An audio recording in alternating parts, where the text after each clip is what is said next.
दोस्तों, पुराणों की माने तो कैलाश मानसरोवर को भगवान शिव और पार्वती का घर माना गया है, जिसके दर्शन मात्र से मोक्ष की प्राप्ति हो जाती है। वहीं हर साल भगवान शिव के इस भव्य स्वरूप को देखने के लिए इस कठिन यात्रा पर कई लोग जाते हैं, लेकिन ये संख्या अमरनाथ या केदारनाथ के कंपैरिजन में काफी कम है। इसकी वजह है कैलाश मानसरोवर का तिब्बत में होना, जहाँ आज के समय में चीनियों का कब्जा है। इतना ही नहीं, उत्तराखंड से नेपाल होते हुए यात्रा काफी कठिन और खर्चीली भी हो जाती है, जिसे पूरा करना हर किसी के बस की बात नहीं है। लेकिन पिछले एक दशक में भारत की रोड कनेक्टिविटी पर काफी तेजी से काम हुआ है, जिसका असर अब दिखने लगा है। बता दें कि साल 2023 के एंड और 2024 की शुरुआत तक देश के श्रद्धालु उत्तराखंड से इस यात्रा पर जा सकेंगे। आइए जानते हैं कैसे। वैसे तो कैलाश पर्वत तिब्बत में, लेकिन चीन का इस पर कब्जा होने की वजह से इसे अब चीन का हिस्सा माना जाता है। यही वजह है कि भारत और चीन के बीच तनाव जैसी स्थिति में इस यात्रा पर भी इसका काफी असर देखने को मिलता है। लेकिन भारत सरकार के road and transport minister Nitin Gadkari ने संसद में कैलाश मानसरोवर यात्रा को लेकर एक बयान दिया था, जिसमें उन्होंने कहा था कि साल 2023 के एंड में होने तक इस यात्रा को उत्तराखंड के पिथौरागढ़ जिले से शुरू कर दिया जाएगा, जिसके बाद से इस यात्रा पर जाने वाले श्रद्धालुओं का जोश काफी हाई है। वहीं लोकसभा में नितिन गडकरी ने यह भी बताया कि कैलाश मानसरोवर तक जाने वाले इस रास्ते का लगभग 85% तक का काम पूरा हो चुका है। ये सड़क और कैलाश यात्रा सरकार के लिए कितनी महत्वपूर्ण है, इसका अंदाजा आप इस बात से लगा सकते हैं कि इन सड़क को तेजी से बनाने के लिए स्पेशल हेलीकॉप्टर और लड़ाकू विमान के जरिए कई हाईटेक मशीनें भी पहुंचाई गई हैं, ताकि इन सड़कों को बेहतर से बेहतर और समय रहते जल्द से जल्द बनाया जा सके। कुछ दिन पहले ही पिथौरागढ़ जिले की धारचूला तहसील से लिपुलेख तक रोड कनेक्टिविटी कंप्लीट होने के बाद सरकार ने बीआरओ यानी बॉर्डर रोड ऑर्गेनाइजेशन को बधाई दी।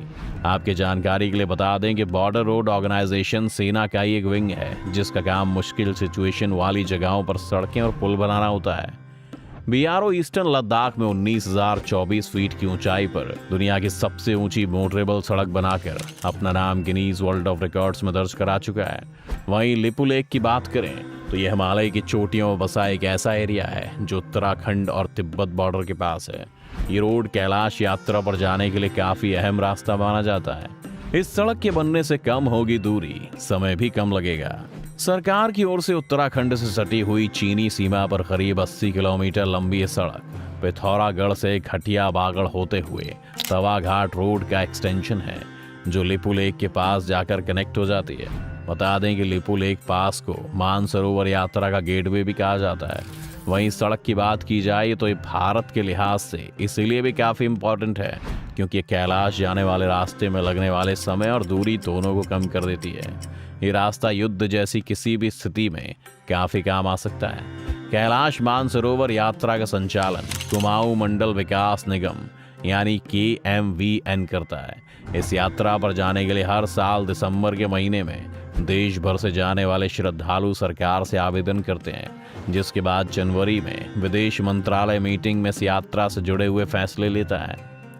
क्योंकि अभी तक इस कठिन यात्रा पर जाने के लिए भक्तों को तिब्बत या नेपाल से होकर इस यात्रा को करने के लिए जाना पड़ता है, जिसकी वजह से हर साल सरकार सिर्फ 1,000 लोगों को इस यात्रा पर भेजती है। इसके साथ कैलाश यात्रा को आसान बनाने के लिए सरकार कई ग्रुप्स में लोगों को डिवाइड कर देती है और हर ग्रुप को ये यात्रा लगभग 28 दिन में पूरी करनी होती है। इस यात्रा के दौरान जाने वाला हर भक्त सिर्फ 25 किलो तक का सामान ले जा सकता है। उसमें 5 किलो तक खाने की चीजें शामिल हो सकती हैं। वहीं कैलाश मानसरोवर की यात्रा के लिए 18 से 70 साल के लोगों को परमिशन दी जाती है, क्योंकि इसे सबसे मुश्किल यात्राओं में से एक माना जाता है। लिहाजा सिर्फ उन्हीं लोगों को इसकी इजाजत मिलती है जो फिजिकली फिट हो।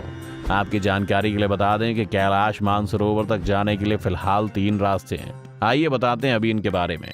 लिपुलेख दर्रा उत्तराखंड। लिपुलेख दर्रा से कैलाश मानसरोवर की यात्रा करना सबसे मुश्किल काम है, क्योंकि यहाँ से कैलाश यात्रा करने पर श्रद्धालुओं को जबरदस्त बर्फीले मौसम का सामना करना पड़ता है। इतना ही नहीं, इस रास्ते से कैलाश मानसरोवर तक पहुंचने के लिए लगभग 90 किलोमीटर की ट्रैकिंग करनी पड़ती है। इसे देखते हुए फिलहाल भारत सरकार इस रास्ते से जाने की अनुमति नहीं देती है। नाथुला दर्रा सिक्किम। कैलाश मानसरोवर पहुंचने के लिए दूसरा रास्ता नाथुला दर्रा है, जो कि सिक्किम से होकर जाता है।